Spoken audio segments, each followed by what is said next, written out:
Hi, my name is Jennifer. Welcome back to my channel and welcome to the Jennifer Loves Books Award Ceremony 2023. The votes have been counted, the results are in. All of tonight's winners will receive one of these, no expenses spared, cardboard trophies. We have a whole host of awards to present tonight, including most shocking book, most surprising book, favourite book in translation, favourite crime book, standout reread, best book of course, and we also do have a couple of Razzies to award, most disappointing book of the year and my most hated book of the year. So we're going to kick off the award ceremony with my most surprising book of 2023. So this is a book which I went into with some trepidation. I really wasn't sure if it was going to be for me. I was kind of half expecting to DNF it, obviously.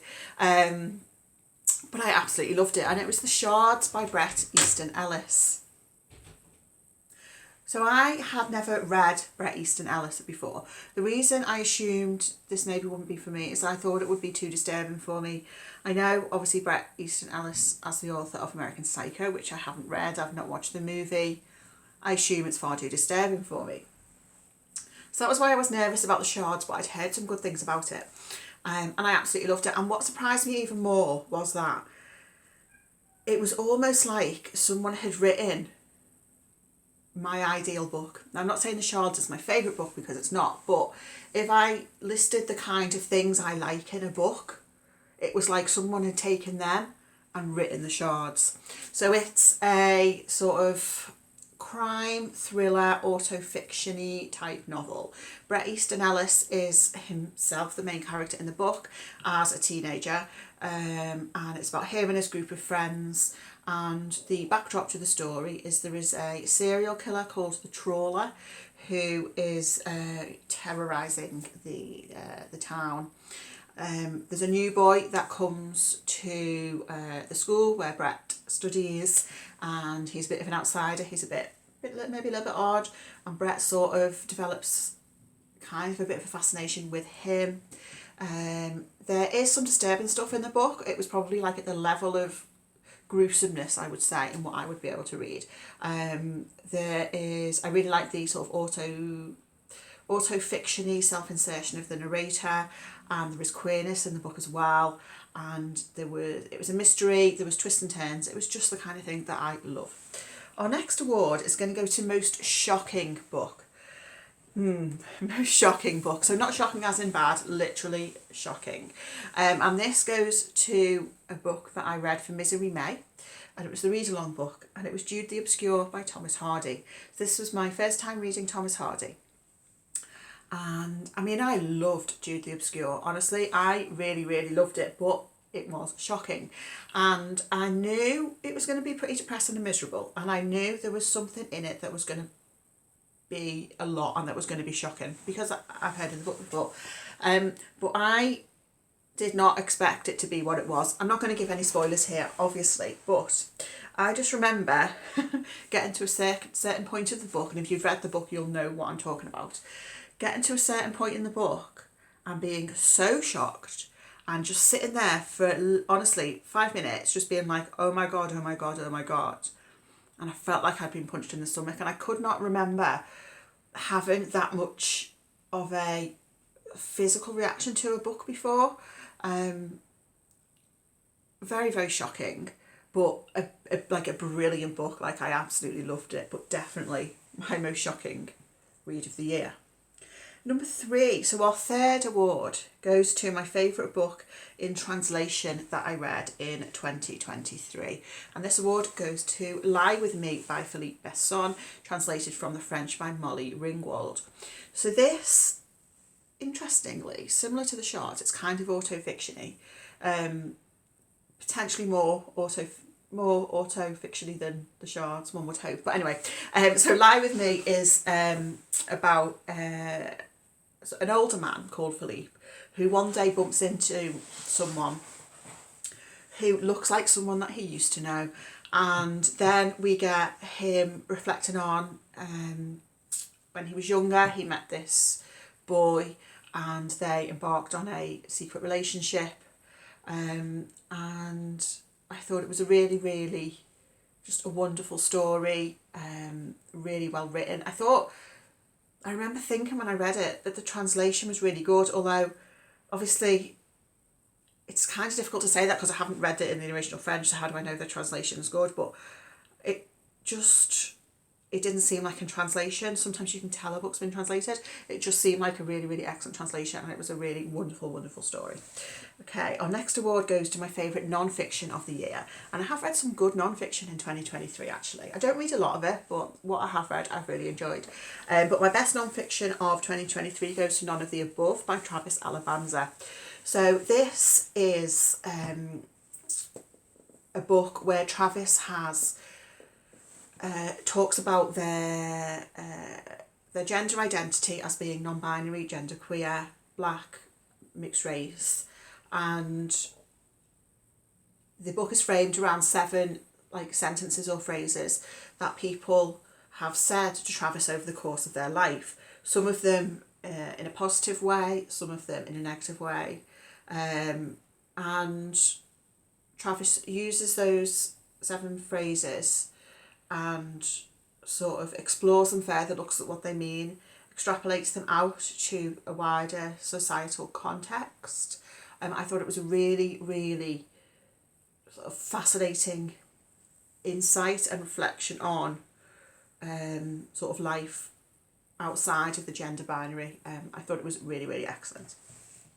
Our next award goes to my favourite short story collection of the year.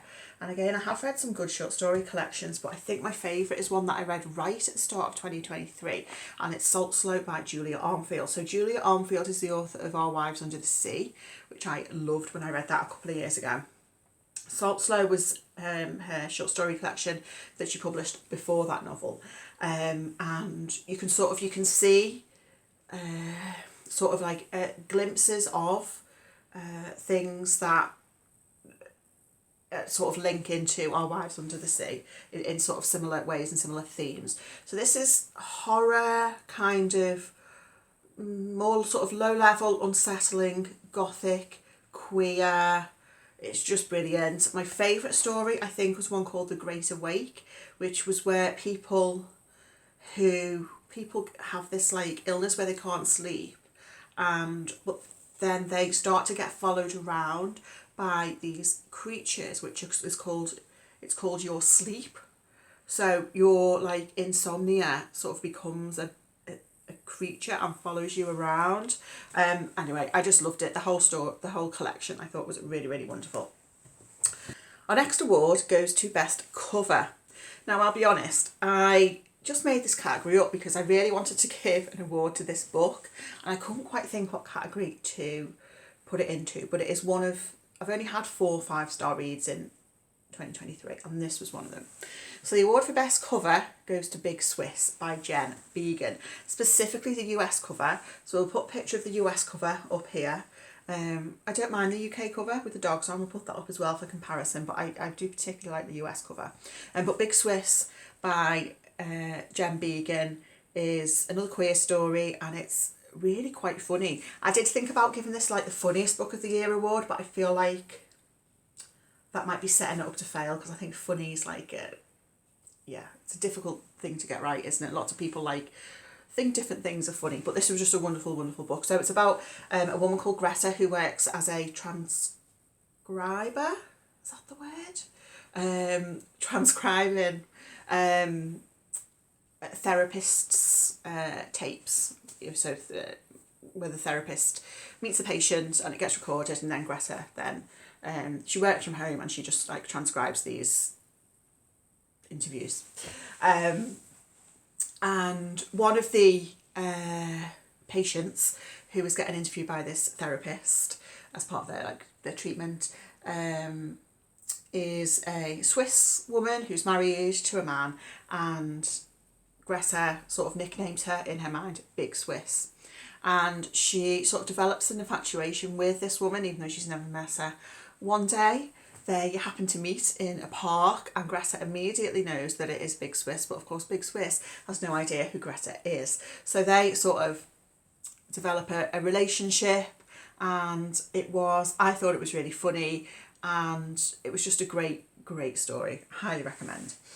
Next award, okay, we're gonna flip to our 2 Razzies now at this point in proceedings. We do have more positive awards to hand out later in the show, but we'll just go to our two Razzies. So most disappointing book. This is a book that I was highly anticipating, and I just did not think it was very good. And it was Hercule Poirot Silent Night by Sophie Hannah. So this, I think, is the 5th book in the Poirot series that Sophie Hannah's written. I really like Sophie Hannah as an author, even before she started doing the Poirot novels. And I have enjoyed her other Poirot novels. But this one was really just not very good. I thought the plot was weak. The characters weren't terribly interesting. I guessed really early on who'd done it, and not in a good way. It just felt a bit obvious. It was a bit dull, and I thought that the reveals solution relied on quite an outdated trope. So all in all, that was a really big disappointment for me. And next is my most hated book of the year. And it's not just my most hated book of the year. I mean, it's a real contender for my most hated book of all time. And This Is Gonna Hurt by Adam Kay. I did DNF the book. So yeah, I haven't read till the end, but I'm still saying it's my most hated book. So it's non-fiction. It's about, it's Adam Kay's diaries from when he worked as a junior doctor in the NHS. He's now left the NHS. He is, I think, a comedian, allegedly. I found that book really offensive. I thought it was just really wrong that he was writing about patients that he'd seen, and he doesn't give names. He doesn't give sort of identifying information. So if you read it, you wouldn't know who the patients are. But if you were one of those patients, you would know it was you. And the stuff that is absolutely in there for comedic effect. So I think that's completely inappropriate, to be honest. And there was some other more specific stuff that, again, I found offensive. I really despised that book. Let's go back to the more positive award, shall we? So our next award goes to the weirdest book of the year. And I do like a bit of weird. And the winner is Rouge by Mona Awad. This was deliciously weird. So it's about a woman who is obsessed with skincare and beauty and sort of watching YouTube tutorials and spends loads on skincare and stuff like that. And as someone who I don't spend a lot on skincare, but I am quite into skincare. I get regular facials. So it was kind of amusing for me to read this book as well. But anyway, so this woman, her mother has died in sort of somewhat unusual circumstances. And her mother was a regular visitor to this spa. And this spa is quite mysterious, not like your usual spa. So the woman sort of goes in search of answers as to what happened to her mother, goes to this spa. Weird stuff happens. It's very strange. I don't think it's as weird as Bunny by the same author. I've heard some people say they think it's weirder than Bunny. I guess it depends what you think is weird. But as well as being weird, I thought it was really insightful and just really interesting what that book was doing. That's a book I would definitely like to reread, and I do want to read more by Mona Awad. Our next award. Okay, this goes to my favourite crime book of the year. I do like a bit of crime in my fiction, not in real life. And the award goes to The Man Who Could Not Shudder by Dickson Carr. So if you've been here any length of time, you've probably heard me mention that Dickson Carr is one of my favourite Golden Age crime authors. When was this published? This was published in 1940. So not strictly speaking Golden Age, because it's not between the wars, but, you know, we're counting it. This was just brilliant. So the premise of this is we have a weekend party taking place at this, fancy house like you do. And there are these guns on the wall-like display. And one of the guns lifts itself off the wall and shoots someone dead. So as well as obviously having the mystery of like who done it and why, what was the motive, we also have the mystery of how was it done, how did this happen. I thought this was like a lot of fun. For some people it might be a bit too much because there's kind of quite a lot going on, and it might be bordering in the best way on farcical, but I just thought it was brilliant, action packed, and just very, very satisfying. Next award is my favourite thriller of the year. So this book, I feel like simply labelling it a thriller is maybe doing it a little bit of an injustice, but it's I Have Some Questions For You by Rebecca Makkai. So this is a thriller, crime, mystery, looking at a cold case, which also sort of comments on misogyny and violence against women, and also true crime and the media's representation of true crime. It's about a woman who is a very well-known broadcaster and podcaster, and she goes to teach a course at the university at the college where she herself studied. So this woman goes back to teach a course at the college where she studied. When she originally had studied there, one of her good friends was murdered, and somebody who worked there at the school did go to jail for the murder. But there is sort of suspicions that they might not have got the right person. One of the students at the course that she teaches decides to use as their project this, the case of this young girl's murder, and so it all sort of like gets rehashed again and comes out into the open. It's the woman sort of reflecting back on her time then, her friendship groups, things that maybe seemed normal at the time but now through a different lens are not right. I thought it was a really, really great book, really wonderful, and I must read more by Rebecca Makkai.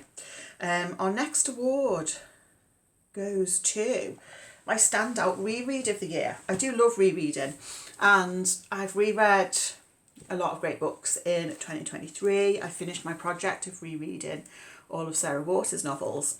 But this award for my sort of standout reread of the year goes to a book that I was really looking forward to rereading because I remember loving it the first time around, but I had maybe forgotten how much I loved it, how great this book was, and it just sort of blew me away. And it was Life After Life by Kate Atkinson. So this was a book that I reread in December, so not long ago, and it was just so wonderful, so immersive.